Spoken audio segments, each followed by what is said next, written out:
Welcome to the FeelsCast. I'm Adam. And I am Dragonic Overlord, the end! And this week, we're going crazy way with Cardfight Vanguard. Cardfight! For those who don't know, Cardfight is essentially, it's a card game anime. Think your Yu-Gi-Ohs and your... Think Yu-Gi-Oh, but with better rules. Well... No, literally, they have better rules. I mean, yeah, Yu-Gi-Oh is a shit game. Yeah, anything is really better than Yu-Gi-Oh. Extreme opinions. Shots fired! Yu-Gi-Oh is a shit game. But anyway, it's a very good, fun anime and a real life card game that recently I got Steph into. How did I get you into it? This past summer, I bought new bookshelves and I was rearranging my room and I asked Adam, "What's a good show to just have on without really paying attention to?" He goes, "You should watch Cardfight, but make sure you watch the dub." Because the dub is the best. And so I did, and I'm like, wow, this show is stupid, and also very gay, but also really stupid. Why do I like this? And 6 months later, you're all caught up watching the latest episodes every week. Yeah, like, literally, I've adopted everyone as my children. Yeah. Well, only Chrono, really, because I love Chrono so much. Oh, but Aichi makes perfect son. I mean, Aichi... When he's not going super evil or living on the moon. I can't Both the things are canon. Yes. Actually, yes. But I can't... Aichi isn't sun material. Aichi is just everybody's gay material. Aichi is the ship horse. Yeah. The ship bicycle. Ship bicycle. Fandom bike.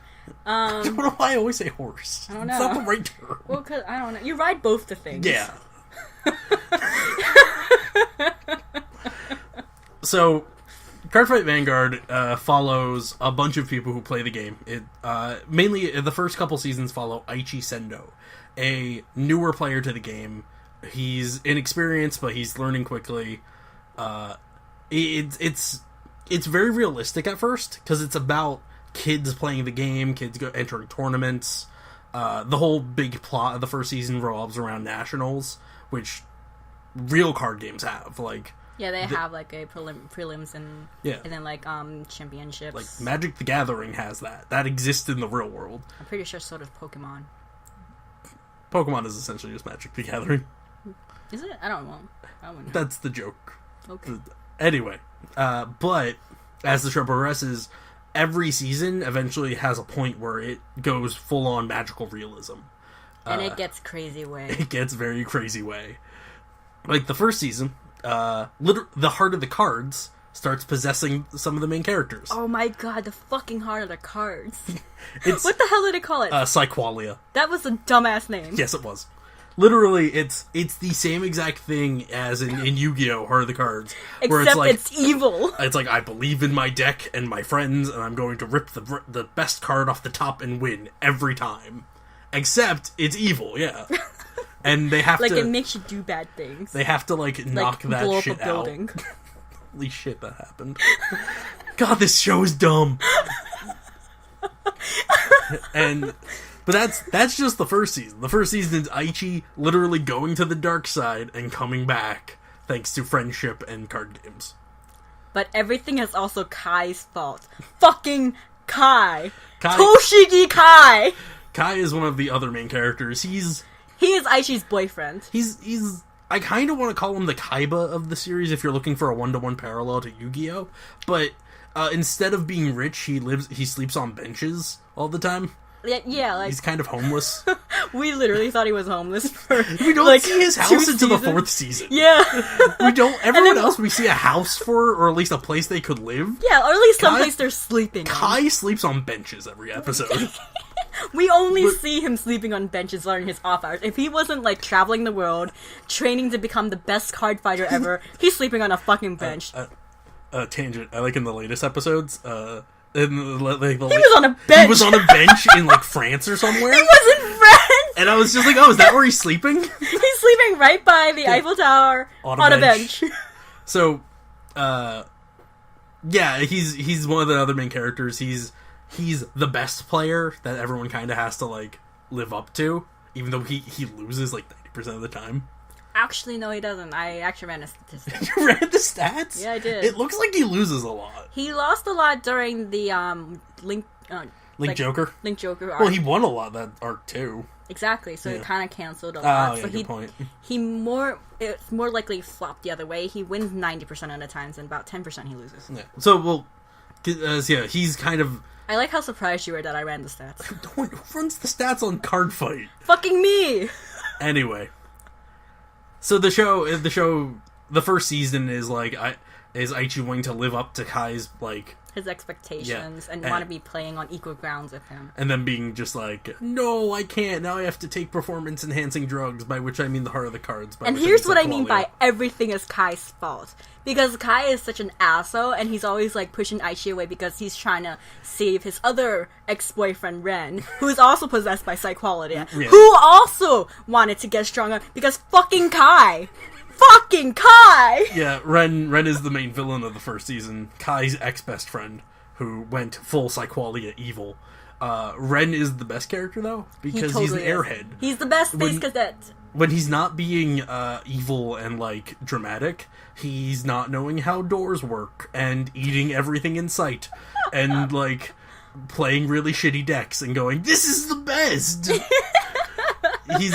Like, in the later seasons, he plays Morikawa's deck. Morikawa, who's, like... Morikawa's a meme character. He's literally the worst player. When he builds his own deck. Yeah. He only puts in the most powerful cards, but he doesn't put anything to build up to those cards. Like, you need a strategy to play this game. You need the right cards. And he's just like, nope, put in the big cards that look fancy. Yeah, and, so, like, imagine the cards have, like, 4 levels. So it's 0 to 3 at that current season.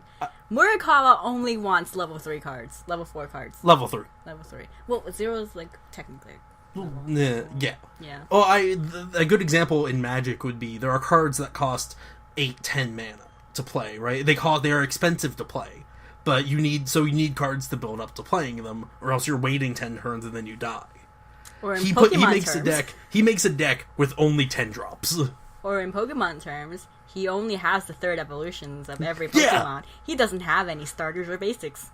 He's not good at making cards, but he's really funny. He's the best comic relief. So yeah, the first season introduces all this and introduces Psyqualia.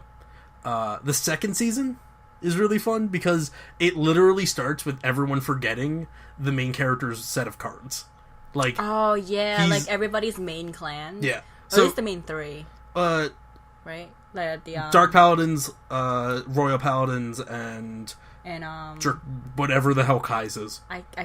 It's not Kagero, yeah. Draconic. It's the Draconic. Overlord. So, the way the game works is that you build within a set number of cards, and those cards are all part of the same clan, and they work well together. And then they have they do well against other clans, and they do poorly against other clans. It's a balancing thing, but it's really interesting. So everyone has a clan that they're known for. Aichi's was Royal Paladins, but he fights a child, and then the entire world changes, and everyone forgets his clan exists. So he has to play with a new clan. It was a really clever way of them introducing more cards. Actually, no, they didn't forget that his clan exists. No, they forgot. No, that clan was extinct, so it becomes really... Because remember, they introduced the he does not count. He is not. He is outside of canon. Exactly, but he had a Royal Paladin deck, and everyone's like, "Whoa, he has a Royal Paladin deck! It's so awesome!" That clan doesn't exist anymore. Anyway, essentially his cards weren't there anymore, and he has to learn how to play with new cards. But he's still in like a Paladin class. Like, he gets the Gold Paladin. I was like, oh wow, what a difference. But the thing I like is that all of his cards were just the same, except they were just gold. That season, it's the World Tournament, so they have to go to other countries. And it's the Pan Asian tournament. I should be specific. They just go to like China/Korea. Laos, I think. China, maybe Vietnam, Korea. They go to a third place, but also Psyqualia hits a couple people. Oh, because yeah, of course. But it didn't get too bad because it was just like, oh, it's just a side thing. But then we learned that the world that the cards are from, like the creatures on the art, is real. Yeah, so... And that we are playing out their real-life battles. So, like, Vanguard is 100% real. There's a separate planet. Aliens exist. And we are playing with them. And they're okay with it. Because they're like, yeah, that's how we solve our problems. This is a show... This exists in canon. Like, it literally... There's a point in a later season where they have new main characters. And they don't know... Because it's kind of a secret. Like, it's not the It's big not secret. a secret, but it's also not well known. Knows. Yeah, like, it's only a secret because nobody else knows. And the main characters that discover it, they don't really, like... It's not like they kept it a secret. It's just because they only who would have... believe them. It's who would believe him, and also because all of their friends know, and that's all they need to really talk to about. And, like, everyone else they're talking to, like, eventually they'll know, but, like, it doesn't spread because they don't, you know, it's not a thing that people talk about. It's like, hey, guys! Did you know? Did you know? Did you know Magic the Gathering is real and that wizards and magic exist in our universe? Yeah, can you imagine just going up to someone and just going, like, hey, guess what? Pokemons are real. Oh, well, Pokemon Go. Fuck you. Ah, timely. Anyway. So, there's a scene in a later season where one of the older characters literally just walks up to the new ones and goes, hey, all the shit in the game is real. Bye. And then just leaves. And it's like, you can't just drop that bomb on someone. But yeah, Season 3. Season 3 was so fucked up. Season 3, I kind of think is the best. I loved Season 3, don't get me wrong. Wait, was that the one where Aichi goes to the moon? No, that's Season 4. Oh, fuck. Never mind. Season 4, Spoilers. Aichi goes to the moon. Spoilers. Season 3, if, Is that the Link Joker one? yeah. Okay, So- I love Link Joker. The first 3 seasons all kind of have the same layout. The first half is all about tournament and actually playing the card game. And also the first 2 seasons had, like, they were kind of interconnected because with the Psyqualia thing, and then the Void. Yeah, the Void Being was the cause Link of Joker. Psyqualia, and then the Void became Link Joker. No, the Void was always Link Joker. Well, Yeah. maybe the Link Joker. Maybe the Link Joker was the friends we made along the way. Like, they did a really good way, they did really well just laying out kind of the story. It's surprisingly well thought out for a series. That's really... That's all about playing card games. That's all about card games and essentially made for children. Yeah. So Season 3, Aichi's in high school, so it's high school playing card games. But the big bad guy this time is trying to eat the Earth. Literally. And remember when I said everything is Kai's fault? Everything is Kai's fault. So in this season, people get infected by a thing called Link Joker. If you lose a battle against someone infected, you turn evil, essentially. Which is dumb. Yeah. Dumb on paper. On paper is dumb. But it worked for the them. whole season is, watching Kai, this character we actually enjoy watching and beloved, turn evil, fuck with everyone's lives, and almost destroy the entire Earth. Mm-hmm. Because he felt he was being, left behind.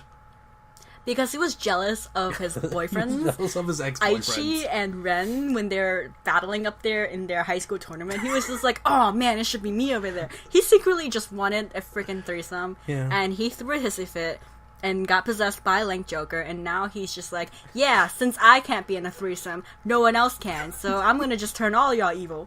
So that's basically Season 3.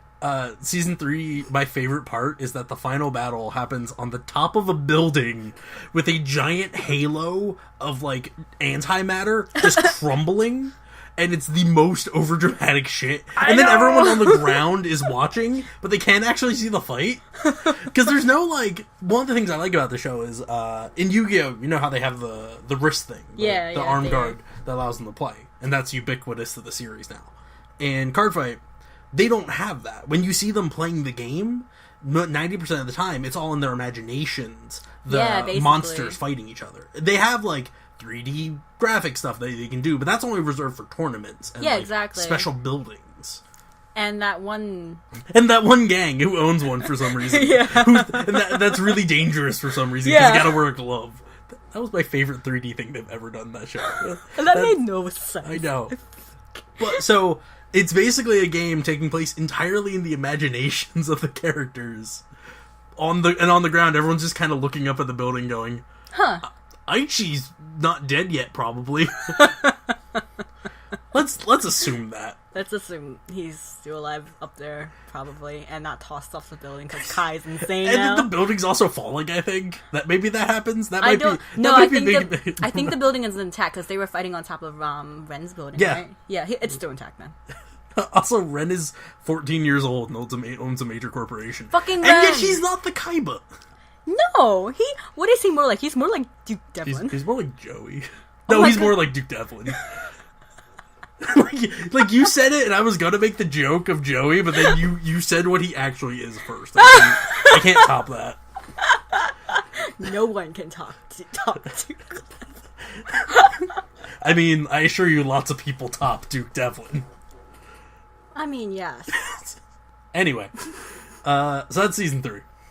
We're just kind of going through the seasons and talking about the dumb shit that happens in all of them. Because there's a shit ton of dumb stuff that happens in all of them. I don't think you had to explain that. I think by this point, we're 16 minutes in, they know that. Just saying. Season 4 takes place on the moon. No premise. Just... So, the idea is, Aichi has disappeared from the world. Aichi disappeared from the world. And not only that, everyone forgot. Yeah, no one except for Kai, because Kai is gay, remembers him. Like, Kai's gay for Aichi is so strong that, Blaster Blade came into Kai's dream and is like, yo, dude, One of use me. Aichi's main card, I Yeah. should clarify. Oh, yeah, Not yeah. just a random thing called Blaster Blade, which I don't even think it's called. Yeah, I haven't seen the card in so long, I don't remember. Yeah, well, whatever. I was referring to his penis. That's what I called the shaft. It's my Blaster Blade. Anyway. So he goes into Kai's dream and is like, yo, dude, use me. You gotta save Aichi, because you're the only one that remembers him right now. Otherwise, I'd totally use Ren.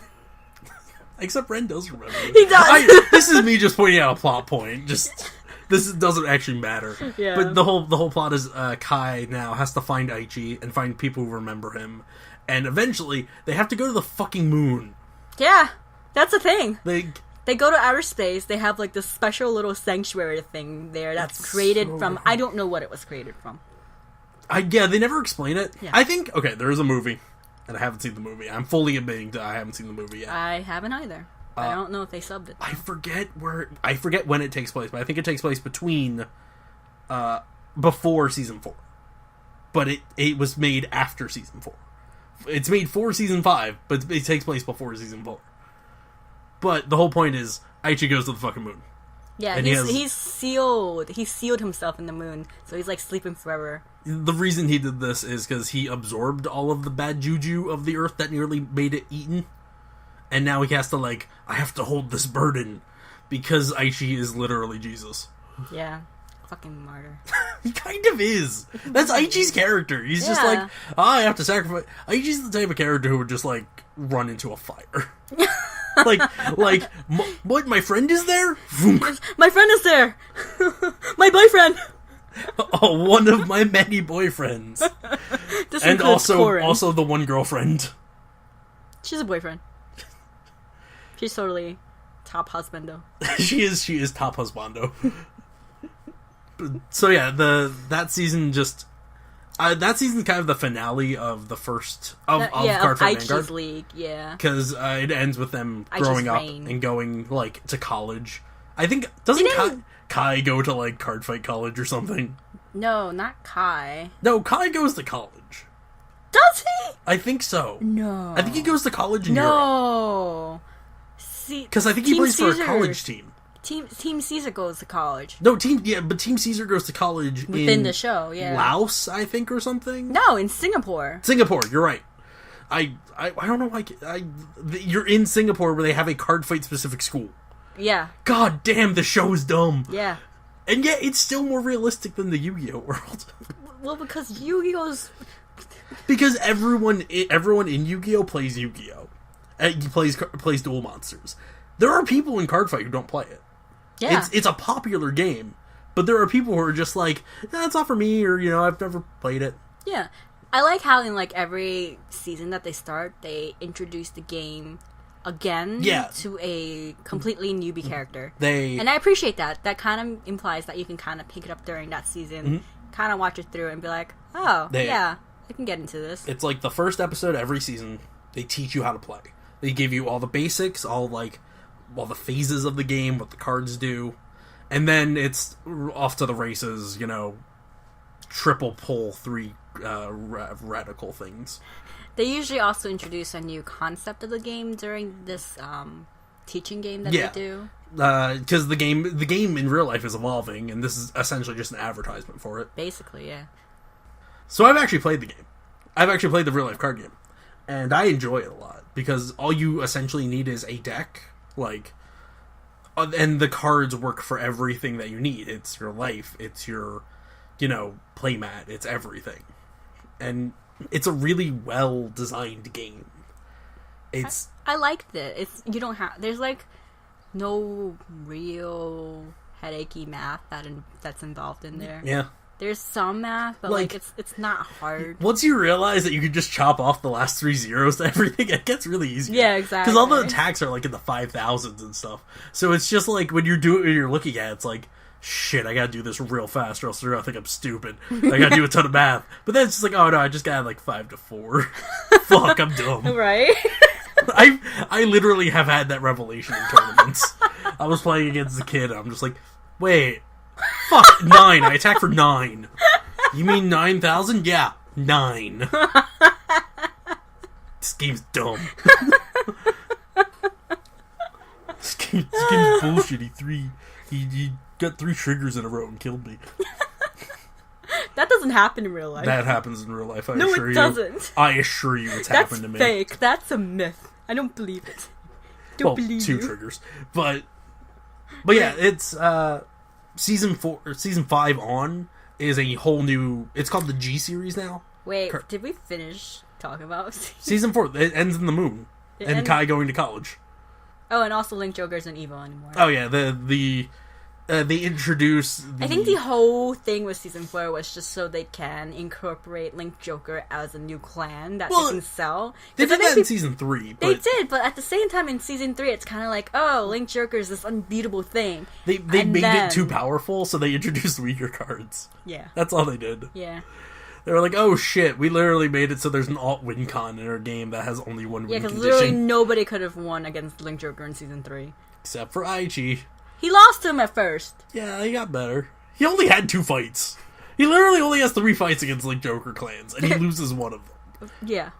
Touche. In fact, no, he has 4, because he beats, Kamui. When Kamui's reversed. Oh, you're right, And maybe a 5th. I don't remember if he beats the one kid with the season 3 new character. Ishida. He does beat him, but he wasn't using a Link Joker deck. Right, but he was reversed. He had a reverse card, which they only showed that one time, and then it burned away, and then they never touched upon that again. No, lots of people had reverse cards. They had, but they don't burn away! No, yeah, that was once. the weirdest thing. But yeah, for the current arc is my favorite. Also ridiculous. It's as ridiculous as season 3. It didn't start off as ridiculous. Yeah, it did the classic Cardfight story where it starts off normal. Yeah, it was like how they started Cardfight in the beginning, where it was kind of it's kind of realistic. I can get into this. I can believe this happening.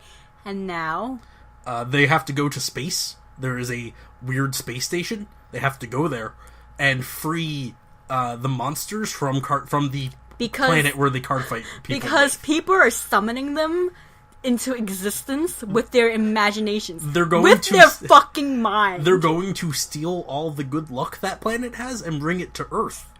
That is the bad guy's plan. This is my favorite bad guy because literally he's crazy.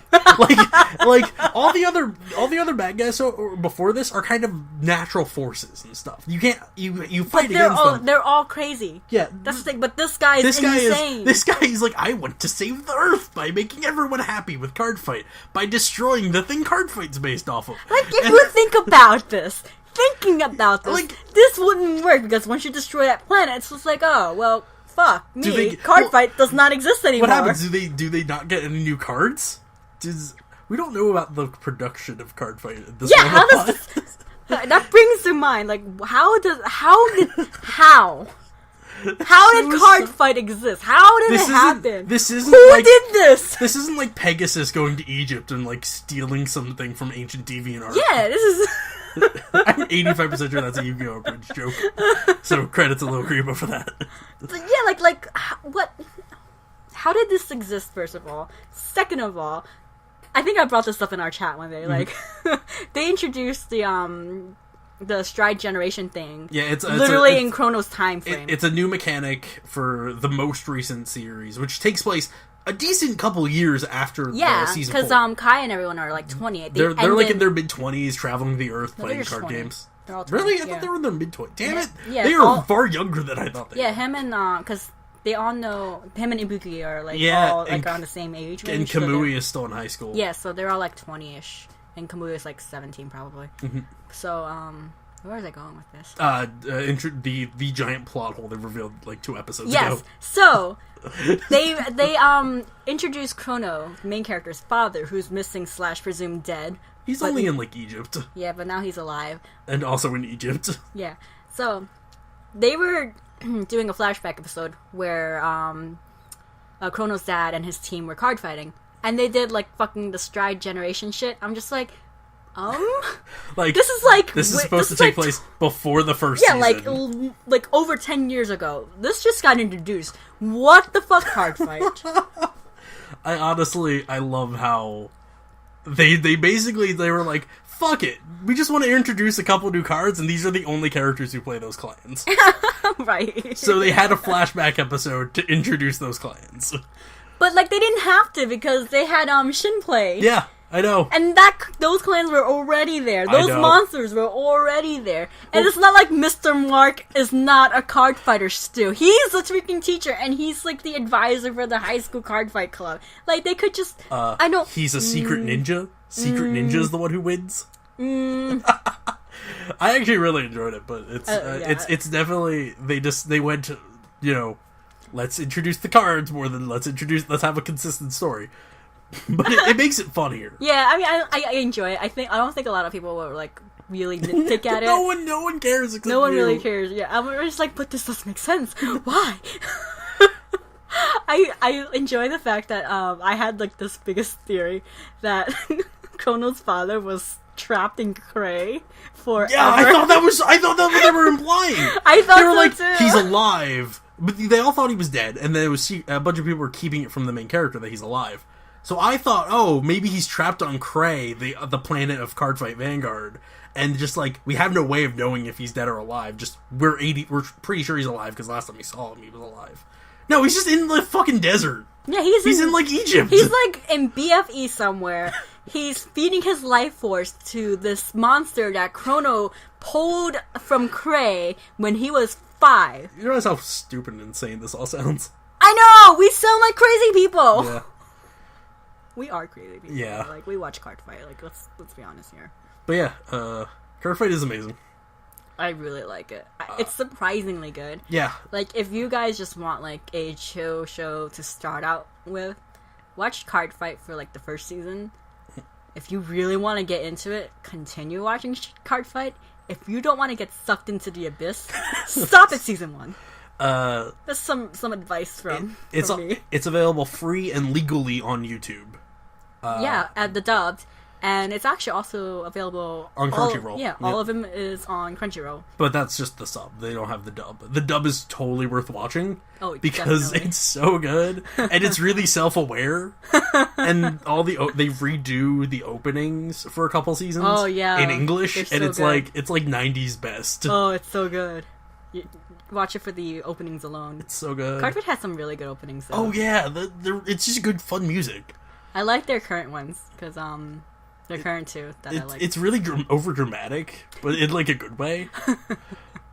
I know in like Aichi's reign, it was like very dramatic openings. Yeah. But in Chrono's reign, it's kind of like very pop music. I'm just like, oh, yeah, I love this. We haven't even touched Chronos stuff. I mean, because like they introduced so many new things. Like Cardfight changed. They have like clan leaders. They have like specific card fights. It designated areas where you go and hang out. You get missions to build points so you can increase your fucking grade level so you can play in tournaments. I actually really like that because it's I enjoy the mechanics. I'm just a natural evolution of this game getting popular. It'd be like back when Pokemon was really popular, they had real life gyms that you could play at. Yeah. Like it'd be like at a Toys R Us, and they have a special day for it. Oh yeah, this is over the top and ridiculous, where they have an entire building made for kids to just play Cardfight at. Not only kids, like adults go in there. I wonder if it's weird that adults play Cardfight, because when you see like the masses, it's 90% children. It's just children playing Cardfight. It's nice and fun, and the older kids are teaching the younger kids. Yeah, and then the extra older kids, like the adults. The adults are like they're in tournaments. They're winning money. They're like, I'm the best guy. I'm the best player in all of Europe. My favorite villain is from season 1, Kanzaki. Eyeshadows. He's the best. Eyeshadows? Oh, is he the little gang leader? He rides the horse on the roof. Of Chrono season. Yeah, I love him. Yeah, you said season 1. I got really confused. Yeah, season 1 of G. So 5-ish. Yeah, 5. But yeah, they have a villain who literally rides a horse down a building. That horse should be dead. That horse kicks so much ass. I know, that horse should have been dead. But then he appears again in the new season, and he's there to like a monk repenting for his sins in the forest. Please watch Vanguard. It's amazing. Because like he goes into the mountains and he's like secluded from humanity, and he just chisels his main card. His favorite card, he just chisels again. His first thing is just like a lump. It's like it kind of looks like a monster, and then like Chrono and other kid, Tai Chi, I guess that's his name. They follow this trail of like sculptures that gets progressively better and better until they find like this face of a mountain where he carves a huge fucking like cave sculpture, and I'm just like, dude, I get it, but you need to chill. Yeah, and then you find out he's actually like not a terrible guy. Yeah, he was just shit for that season. They do that a lot. They do that a lot. Yeah, I mean it's a kids show. They do that for a lot of like children's like type show where like the main characters always like have like a redemption period. Mm-hmm. My favorite bit is whenever Kamui is training. Because Kamui, he starts off as he's the youngest child. He's like a literal kid, while the characters are like maybe 12 and 13, and he's like 10. Yeah, but he's always younger. been like when he was 10 even, he was like one of the better players. Yeah, he's a really great player, but he's young and impatient, and he had a thing where he'd always say like idioms wrong. He'd get words mixed up. It was funny, and he's one of the main characters of the new season. But when he was younger, and they even reference this in the later seasons, he'd train. They'd be like, "Oh, we're training for this tournament," so everyone's just playing the game, building new decks and stuff. He would literally be on a beach. One time he tied himself to a tree with like rubber band stuff, and he'd run to where his deck is. And try to draw a card before he got flung back. And he'd just like do 100 card draws. It's like, that's not how you get better at this game. No, it absolutely isn't. They literally had this episode of Yu-Gi-Oh! GX. They had like a training montage for all this. And I like how even in the newer seasons they're like, oh, is Kamui putting you in some weird training thing again? It doesn't work, right? And he did it again in the new series. He had Chrono and his like... And all the male characters, because they were at a bathhouse. Which made it really weird. It was a bunch of naked men fake drawing cards in a dramatic fashion. Because you have to imagine it. Picture it in your head. You're actually drawing a card. The imagination is like a huge theme among Cardfight Vanguard. Yeah. Which I appreciate. Which is because there's no virtual reality thing. You're imagining the game. And your imagination is limitless and blah, blah, blah, blah. Which I appreciate, because it is a show for a younger audience. Yeah. And it's good to encourage younger people to imagine. I think we've talked enough about Vanguard. I mean, you can never talk enough about Vanguard. Never really, not really. But we've talked enough for this period. We were like way over. Tune in next week where we revisit Vanguard. JK. We're just going to talk about the G series, which will just end up us leading to complaining about Kai again. Welcome to the Cardfight Vanguard podcast. We're no longer the FeelsCast. We just talk about Cardfight all the time. Oh my god, we should do like an episodic thing Really one do day. like to do that. Yeah, we should do that. Okay. We'll do that next Right, yeah, we'll write that down for later. Yeah. So yeah, where can we find you? Nowhere. All right. I'm on Twitter at MangaHead, I think. And Jesus. One day you'll get this one right. day I'll figure out my Twitter handle. And I'm on Anime reviews. yeah, I do anime reviews on anime reviews and other stuff.blogspot.com. I should have my spring or my summer 2016 first impressions thing up eventually. Oh, something I'd like to bring up though. We are technically on iTunes, however, because the feed burner that I use is kind of weird. I don't know if it's updating, number one, and number two, it's also eating our older episodes. So it's better to find us on our YouTube, which I don't have an official YouTube name for us, so you just have to click on our links on our... Find us. Yeah, find us on our Tumblr, which is feelscast.tumblr.com. And you can also find us on the WordPress blog, which also releases weekly and also has a couple of bonus episodes that might release... Whenever you want. They usually release like a couple of days after this current episode will air, kind of thing. I really gotta listen to those bonus episodes, make sure I don't sound stupid. Oh, you sound dumb. Just fucking Great. amazingly stupid. Great. But yeah, find us on WordPress at feelscast.wordpress.com. And that's it. Alright. So, until next time, keep flipping critical triggers on your damage stat. Great. Play Cardfight!